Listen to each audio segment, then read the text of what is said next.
All right, let's jump right in. Can science and religion ever really speak the same language? I mean, it's a huge question, right? Well, today we're going to unpack this really intense academic debate that all kicked off with one bold idea, a proposal to build a bridge between these two worlds. Let's do it. So that's really the big question, isn't it? Can the scientific study of the mind, with all its data and objectivity, ever truly connect with something as personal as the spiritual search for meaning? Are they on the same team, or are they playing completely different games? This is the fundamental tension we're getting into. Okay, so here's how we're going to break this down. First, we'll look at this bold proposal that started it all. Then, we'll get into what some folks thought was missing. After that, we'll hit the main scientific smackdown, really digging into why some people say they're speaking two totally different languages. And we'll wrap up with the big questions that, honestly, are still up in the air. So let's rewind. Our story really kicks off back in 1994. It all starts with this one, super influential paper by a psychologist named Stanton Jones. And he didn't just have a small idea. He put out a whole model that he thought could completely change the game. And get this, Jones publishes this thing in a major journal and literally subtitles it, perhaps the boldest model yet. I mean, talk about confidence. And he wasn't kidding around. The response from other scholars was immediate. It sparked this huge debate, and you know what? The core arguments from back then are still what people are talking about in this field today. So, what was this big, bold idea? Well, Jones basically wanted to build a bridge.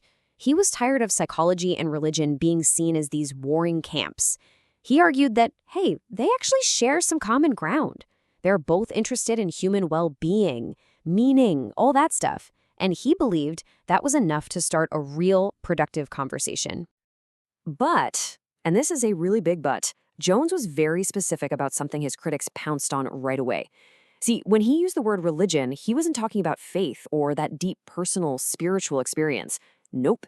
He was zeroing in on what he called the cognitive dimension. Basically, the ideas, the doctrines, the stuff you think about. And that very specific, narrow focus, well, it cracked the door wide open for the first big pushback. All right, so here comes the first response. It came from a scholar who looked at Jones's model and said, okay, I see what you're trying to do, and it's a good start, but you've built this whole thing on the wrong foundation. This is where Brian L. Cox steps in. He basically says, look, by focusing only on the intellectual beliefs, Jones is kind of missing the whole point of religion. For Cox, if you really want to connect these two fields, you have to go way deeper, right to the experiential heart of it all. And Cox draws a really clear line in the sand. He says those beliefs, the doctrines, the rules, they're just the aftermath. They're the ideas people create later to try and explain a spiritual experience. But religion itself, that's the actual experience. It's that personal, subjective search. So by focusing only on the beliefs, Cox is saying Jones was basically just studying a map instead of exploring the actual territory. And this all comes down to their methods, right? Cox points out that science is built on an objective method. It has to be repeatable, observable by anyone. But religion, that's built on a subjective method. It's a personal, internal thing. You can't, as he puts it, put faith into a test tube. And his point is any real conversation between the two has to start by admitting that fundamental difference. So Cox's argument was more of a refinement. Good idea, wrong focus. But the next response we're going to look at, this one from Herman and Marco Seguinis, was a full-on challenge to Jones's entire project. And this, my friends, is where the debate really starts to heat up. What Aguinis and Aguinardis did was frankly brilliant. They sliced psychology into two pieces, the practice of psychology and the science of psychology. They said, look, in the practice, like in a therapy session, of course you can integrate them. A therapist has to deal with the client's values and beliefs. But, they argued, when you step over into the realm of pure science, well, that's where trying to merge the two becomes a massive, massive problem. They went right for the jugular of Jones's argument, that whole common ground idea. They basically said it's way too vague. Yeah, sure, psychology and religion both care about human meaning, but you know what? So do art, poetry, and Marxism for that matter. And their point was just devastating. If your common ground is so broad that it applies to almost everything, then it isn't really common ground at all. It's not a strong enough foundation to build a special bridge, and it definitely doesn't prove anything. And that leads us right to the heart of their scientific objection. Because for them, the issue wasn't just that Jones's idea was too general. The real problem runs much deeper. It's about the completely, fundamentally incompatible ways that science and religion even talk about what's real. To back this up, they didn't just pull this out of thin air. They brought in the work of a philosopher, D.D. Evans. And what Evans had done was analyze the actual language of science and religion. His conclusion? It was stark.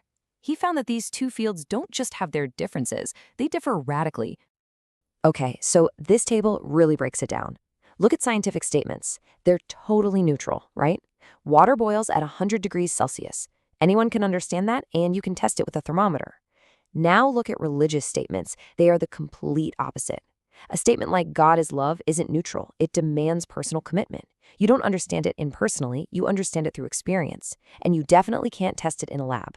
The conclusion Aquinas and Aquinas draw from this is simple. They are speaking two completely different languages. But wait, they weren't done. They saw something else. Something they found really troubling, almost a hidden danger lurking in Jones's model. Something that could be a threat to the very idea of science itself. And here it is. This is their knockout punch.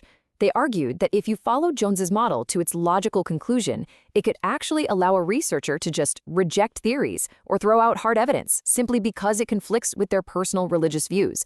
And that, well, that goes against the most basic rule of the scientific method. For any scientist, that's not just wrong, it's the ultimate heresy. So wow, after all that back and forth, where does that leave us? Well, this clearly isn't a debate where you can just declare a winner. Instead, it leaves us all kind of wrestling with these really deep questions about how we know anything at all. Because that core tension is still there, isn't it? Are psychology and religion just two completely separate ways of understanding reality? You've got one, the objective search for facts, and the other, the subjective search for meaning. And the million-dollar question is, can you ever really merge them without one of them having to compromise what it is at its core? So let's wrap up with the big takeaways here. First, this whole thing isn't about picking a side, team science or team religion. It's really about appreciating that there are different ways we, as humans, search for truth. Second, that distinction between practice and science is crucial. The practice of therapy absolutely has to deal with beliefs and values. Third, the science of psychology really does seem to operate in a radically different language. And maybe most importantly, this whole conversation forces us to turn the lens on ourselves and think about the foundations of our own beliefs. And that leaves us with one final and pretty powerful question to think about. This isn't just an abstract debate for academics. It's about you, it's about me. What standards, what criteria, what vision for the common good should guide us as we form or revise our own beliefs? Yeah, that's a question with no easy answer. And maybe, just maybe, it's the most important one we could ask.